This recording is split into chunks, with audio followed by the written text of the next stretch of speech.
আইও আই ঘৰত ফ্ৰিজৰ পানী খাইছিলোঁ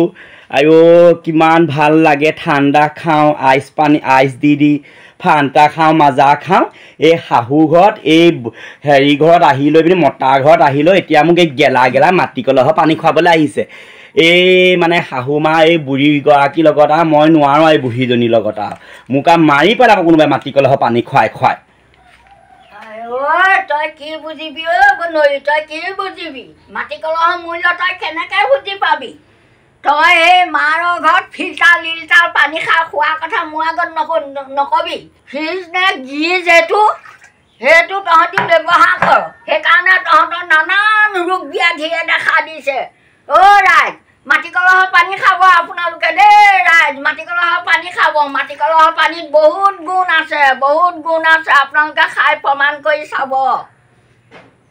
গেষ্ট্ৰিক ভাল হয় দেহা শীতল কৰে আপোনাৰ লেট্ৰিন পেচাব ক্লিয়াৰ ৰাখে শৰীৰটো কিমান শীতল কৰি ৰাখে আপোনালোকে খাব তেতিয়া গম পাব এই বুঢ়ীয়ে কি কথা কৈছিলে দিয়ক আপোনাৰ কথা মানি পানী হেৰি মাটি কলহৰ পানী গিলাচকে খাওঁ সঁচাকৈ দেই পানীকণ বৰ চাফা হৈ আছে ঠাণ্ডা একদম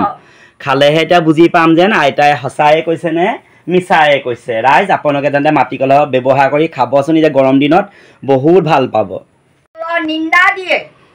মাটিৰ ভাণ্ডাৰ নিন্দা দিয়ে ক'ৰবাত মাটিৰ ভাণ্ডাৰ এটা থাকিলেও দলিয়াই ফৰ্ম উঠিয়াই ভাঙি পেলায় মাটিৰ মূল্য বুজিবলৈ বহুত টান আছে ভাল ভাগৱত শাস্ত্ৰত লিখা আছে মাটি কলহৰ মূল্য যেতিয়া ব্যৱহাৰ কৰিব তেতিয়া ৰাইজ সকলোৱে আপোনালোকে গম পাব দেই ৰাইজ আপোনালোকে মাটি কলহ ইমান গৰমত মাটি কলহৰ পানী ব্যৱহাৰ কৰক মই হাত জোৰ কৰিছোঁ আপোনালোকক মাটি কলহৰ পানী ব্যৱহাৰ কৰক